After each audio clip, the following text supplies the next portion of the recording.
여러분, 혹시 이런 고민 해보신 적 있으신가요? 왜 내가 소중하다고 생각한 사람과의 관계가 멀어지게 될까?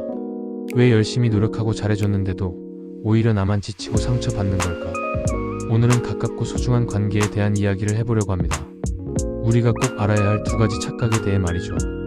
오늘의 이야기 한 번쯤은 꼭 생각해봐야 할 주제예요. 우리는 살면서 수많은 관계를 만나고 또 잃게 됩니다. 하지만 정말 가깝고 소중한 관계는 생각보다 쉽게 만들어지지 않아요. 왜냐면 모든 관계는 쌍방향이기 때문이죠.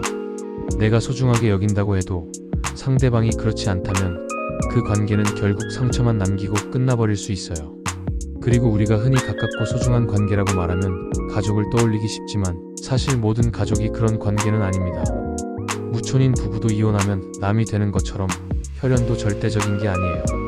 그러니 진짜 가깝고 소중한 관계란 단순한 거리나 형식보다도 그 안에 담긴 마음과 이해가 더 중요하다는 것을 잊지 말아야 합니다.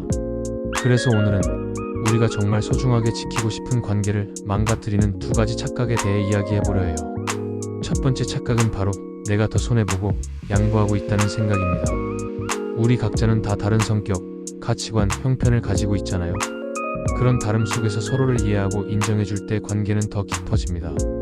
예를 들어 친구들 사이에서도 분위기를 띄우는 친구가 있고 조용히 있다가 술값을 먼저 계산하는 친구도 있죠. 형제들 사이에서도 부모님을 자주 찾아뵙는 자식이 있는 반면 찾아뵙지는 못하지만 경제적으로 도움을 주는 자식도 있어요. 누가 더 낫다고 말할 수 없죠.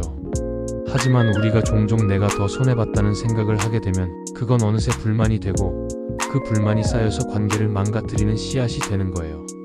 그런데 진짜 감사와 불만을 저울질해보면 우리가 소중하게 느낀 관계는 대부분 감사 쪽으로 기울어져 있었던 관계들이 아닐까요? 특히 부모-자식 관계가 그런 대표적인 예예요. 부모에게 감사하기보다는 불만이 많던 시절이 있다가도 내가 부모가 되고 나면 그제야 알게 되잖아요. 아, 그때 그 마음이 이런 거였구나. 이런 착각은 자존감이 높은 사람들이 더 잘 빠질 수 있어요. 존재감이 인정받지 못하는 것 같을 때 나는 더 노력했는데 왜 몰라주는 거지? 이런 생각이 들죠. 그럴 때일수록 관계가 이어져 온 시간을 돌아보며 진짜 내가 손해만 봤는지 아니면 서로 주고받으며 버텨온 시간은 아니었는지 생각해보는 게 중요해요. 사실 관계라는 건 늘 균형이 맞는 게 아닙니다. 어느 때는 내가 더 주게 되기도 하고 다른 때는 상대가 나를 더 도와줄 수도 있어요. 그렇게 서로가 기울어진 시기를 채워주면서 유지되는 게 소중한 관계 아닐까요? 두 번째 착각은 정반대예요. 내가 도움이 되는 게 없는 것 같다는 생각.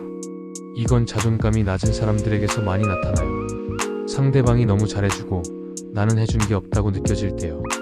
처음엔 고맙고 미안한 마음이었지만 어느 순간 그런 감사가 무뎌지고 반대로 나는 왜 이럴까? 왜 나는 아무것도 해줄 수 없을까라는 자격지심이 생기죠. 이게 반복되면 감사는 사라지고 자괴감만 조금씩 커져갑니다. 그게 결국 관계를 서서히 무너뜨리게 되는 거죠. 그런데 가족이나 친구 같은 관계는 손익계산으로 유지되는 게 아니잖아요. 가깝고 소중한 관계란 존재 자체로 의미 있는 거예요. 있어주는 것만으로도 든든하고 힘이 되는 관계, 굳이 뭔가를 해주지 않아도 그 자리에 있는 것만으로도 큰 위안이 되는 관계, 그게 바로 진짜 소중한 관계 아닐까요? 사람은 누구나 의미 있는 존재가 되고 싶어 합니다. 하지만 그 의미는 드러내야 생기는 게 아니에요. 있는 그대로 비교하지 않고 다름을 인정하며 함께할 때 만들어지는 거예요. 자신이 너무 부족하다고 느낄 때, 내가 줄 수 있는 게 없어 보일 때, 그 순간에도 나를 소중히 여겨주는 사람들이 있다는 걸 기억하세요. 그래서 혹시 지금 누군가와의 관계에서 이런 착각에 빠져 있다면 이렇게 생각을 바꿔보는 건 어떨까요?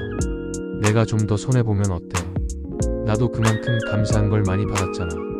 내가 지금은 별 도움이 안 되더라도 언젠가 분명 도움이 될 수 있을 거야. 또는 이렇게요. 내가 많이 참았다고 느껴질 땐 그 사람도 나 때문에 뭔가를 참아왔을 수 있다는 걸 떠올려보자. 내가 너무 부족하다고 느낄 때 그 사람에겐 나의 존재 자체가 위로가 되고 있을지도 몰라. 이렇게 조금은 너그럽고 조금은 당당하게 착각을 털어낸다면 우리가 지키고 싶은 가깝고 소중한 관계를 오래도록 지켜갈 수 있을 거예요. 관계는 정답이 없어요. 하지만 포기하지 않고 서로를 존중하려는 마음이 있다면 그건 이미 아주 훌륭한 관계의 출발점입니다. 오늘도 끝까지 들어주셔서 감사합니다. 소중한 사람을 떠올리며 다시 한번 따뜻한 마음을 전해보는 하루가 되시길 바랍니다. 더 좋은 영상을 기대하신다면 구독과 좋아요 부탁드립니다.